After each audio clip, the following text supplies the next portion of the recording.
Hare Krishna, Hare Krishna. So, welcome all of you for joining us for today's English Gitamrita session. We are discussing from chapter 2 of Bhagavad Gita, which is entitled Contents of the Gita Summarized. This is the summary of the all the contents that Lord Krishna is going to speak in the coming chapters. So it deals with Karma Yoga, Gyan Yoga, and Bhakti Yoga as well.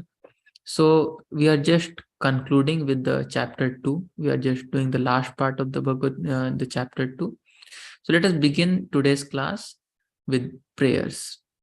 Om Ajnanatimirandhasya Jnananjana Salakaya Chakchur Unmilitam Yena Tasmai Shri Gurave Namaha. Jaya Shri Krishna Chaitanya Prabhu Nityananda Shri Advaita Gadadhara Srivasadi Gaur Bhakta Vrinda. Hare Krishna, Krishna Krishna, Hare Hare, Hare Rama, Rama Rama, Hare Hare. Hare Krishna. So we are discussing from chapter 2 Bhagavad Gita, and in the previous class we discussed about how our mind, if it is not controlled, that can lead to great danger. So it is always required that we control the mind, right, from taking pleasure in lower things, in taking pleasure in garbage enjoyment, right? Like a crow takes enjoyment in garbage, we should not allow our mind to take enjoyment in garbage, right? So this self-control is possible by devotion to God. By Krishna Bhakti, we get that higher spiritual happiness by which we can say no to the lower forms of enjoyment. So we see generally our mind is filled with so many thoughts, right? You can see a person is sitting and he's closing his eyes and so many thoughts are going through his mind, right? And this is the condition for all of us, right?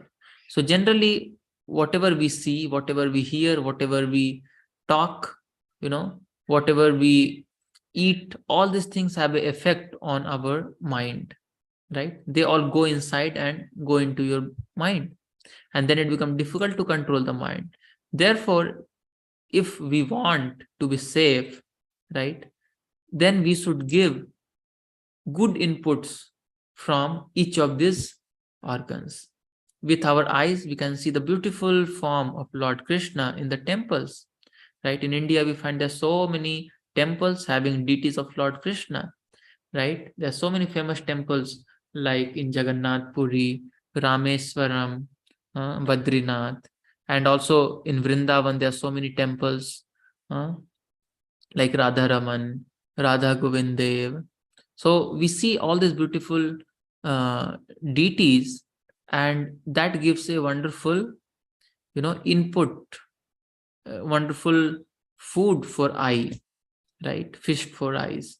Similarly, because our eyes want to see beautiful things, so why not give them a better replacement?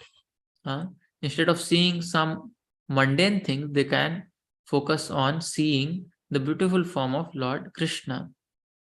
Similarly, with ears, we can hear about the music, or either we can hear about the pastimes of Lord Krishna, or we can hear the kirtans in glorification of the Supreme Lord.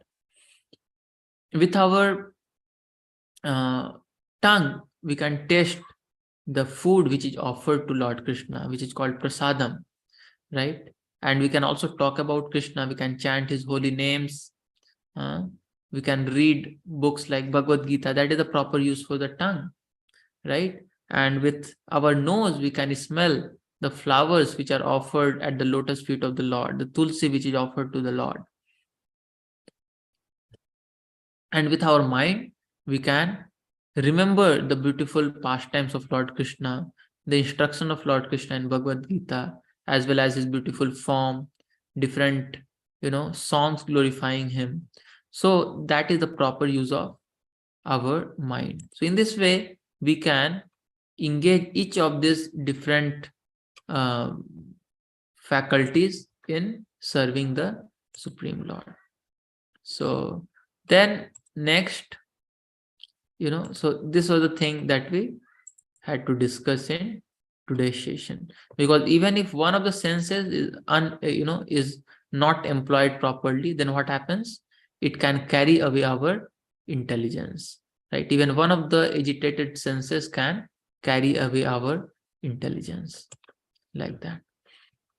So like this, the contemplation starts with contemplation, then it leads to attachment, desire, anger, and then confusion, loss of memory, loss of intelligence, and finally a person fails from his goal. So therefore we should be very careful to control the mind by engaging in devotion to Lord Krishna, and thus developing that higher taste, that higher spiritual enjoyment, which can keep us away from the lower tastes, right? So thank you for joining today's session.